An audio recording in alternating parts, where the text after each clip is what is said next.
Hi there, Beech class. Time for the next chapter of George's Marvellous Medicine. This one's called A Crane for Grandma. Grandma, from high up on the rooftop, could see everything that was going on, and she didn't like what she saw. She wanted to be the centre of attention, and nobody was taking the slightest notice of her. George and Mr. Kranky were running around and getting excited about the enormous animals. Mrs. Kranky was washing up in the kitchen, and Grandma was all alone on the rooftop. "Hey, you!" she yelled.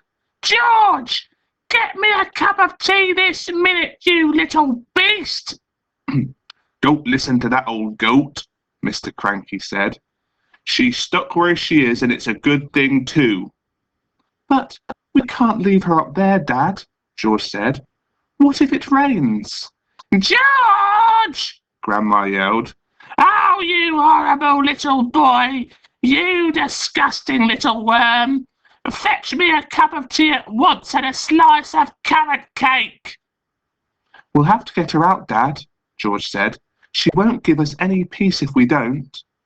Mr. Kranky came outside, and Mrs. Kranky came outside, and she agreed with George. "She's my own mother," she said. "She's a pain in the neck," Mr. Kranky said. "I don't care," Mrs. Kranky said. "I'm not leaving my own mother sticking up through the roof for the rest of her life." So in the end, Mr. Kranky telephoned the crane company and asked them to send their biggest crane out to the house at once. You can stop the video there, and you can think about your first comprehension questions. Question 1. Why might getting Grandma down be a good idea? Question 2. Why might getting Grandma down be a bad idea?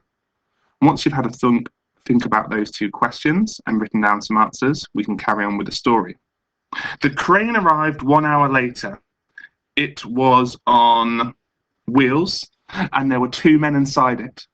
The crane men climbed up onto the roof and put ropes under Grandma's arms. Then she was lifted right up through the roof. In a way, the medicine had done Grandma good. It had not made her any less grumpy or bad-tempered, but it seemed to have cured all her aches and pains, and she was suddenly as frisky as a ferret. As soon as the crane had lowered her to the ground, she ran over to George's huge pony, Jack Frost, and jumped on its back. This ancient old hag, who was now as tall as a house, then galloped about the farm on the gigantic pony, jumping over trees and sheds and shouting, "Out of my way! Clear the decks! Stand back, all you miserable midgets, or I'll trample you to death!" and other silly things like that. But because Grandma was now much too tall to get back into the house, she had to sleep that night in the hay barn with the mice and the rats. You can stop the video there and have a little think about question number 3. How might Grandma feel about sleeping in the hay barn? Explain your thinking. Once you've done that, we can continue with the story. The next chapter is called Mr. Kranky's Great Idea. The next day, George's father came down to breakfast in a state of greater excitement than I've ever seen. "I've been awake all night thinking about it," he cried. "About what, Dad?" George asked him. "About your marvellous medicine, of course. We can't stop now, my boy. We must start making more of it at once. More and more and more." The giant saucepan had been completely emptied the day before, because there had been so many sheep and pigs and cows and bullocks to be dosed. "But why do we need more, Dad?" George asked. "We've done all our own animals, and we've made Grandma feel as frisky as a ferret, even though she does have to sleep in the barn." "My dear boy," cried Mr. Kranky, "we need barrels and barrels of it, tons and tons. Then we will sell it to every farmer in the world, so all of them can have giant animals. We'll build a marvellous medicine factory, and we'll sell the stuff in bottles of £5 a time. We'll be rich, and you'll become famous." "But wait a minute, Dad," George said. "There's no waiting," cried Mr. Kranky.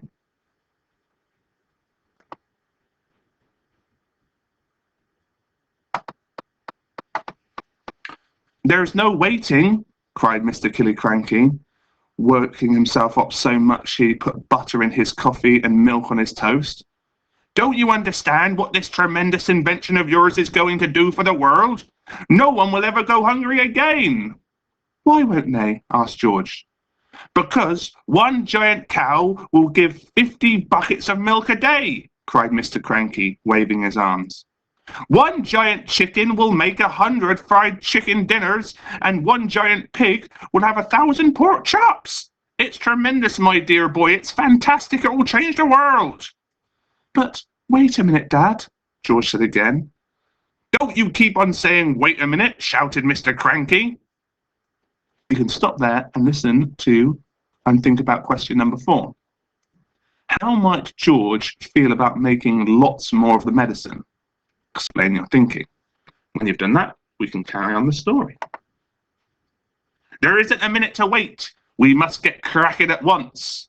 "Do calm down, my dear," Mrs. Kranky said from the other end of the table, "and stop putting marmalade on your cornflakes." "The heck with my cornflakes!" cried Mr. Kranky, leaping up from his chair. "Come on, George, let's get going. And the first thing we'll do is make one more saucepan full as a tester." "But, Dad," said little George, the trouble is...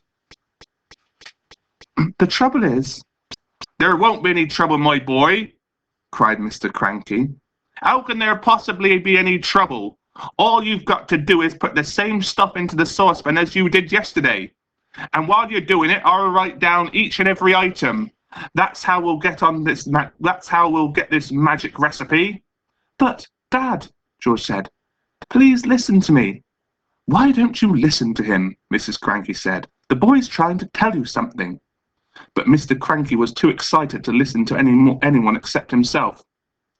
"And then," he cried, "when the new mixture is ready, we'll test it out on an old hen just to make absolutely sure we've got it right. And after that, we'll all shout hooray and build a giant factory." "But, Dad..." "Come on then, what is it that you want to say?" "I can't possibly remember all those hundreds of things I put into the saucepan to make the medicine," George said. "Of course you can, my dear boy," cried Mr. Kranky. "I'll help you. I'll jog your memory. You'll get it in the end, you see if you don't.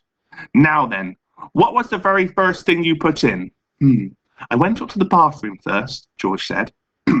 "I used a lot of things in the bathroom and on Mummy's dressing table." "Come on then," cried Mr. Kranky. "Up we go to the bathroom." When they got there, they found, of course, a whole lot of empty rut tubes and empty aerosols and empty bottles. "That's great," said Mr. Kranky. "That tells us exactly what you used. If anything is empty, it means you used it." So Mr. Kranky started making a list of everything that was empty in the bathroom. Then they went into Mrs. Kranky's dressing table. "A box of powder." "A box of powder," said Mr. Kranky, writing it down. "Helga's hair set, flowers of turnips, perfume. Terrific. This is going to be easy. Where did you go next?" "To the laundry room," George said. "But are you sure we haven't missed anything in here, Dad?"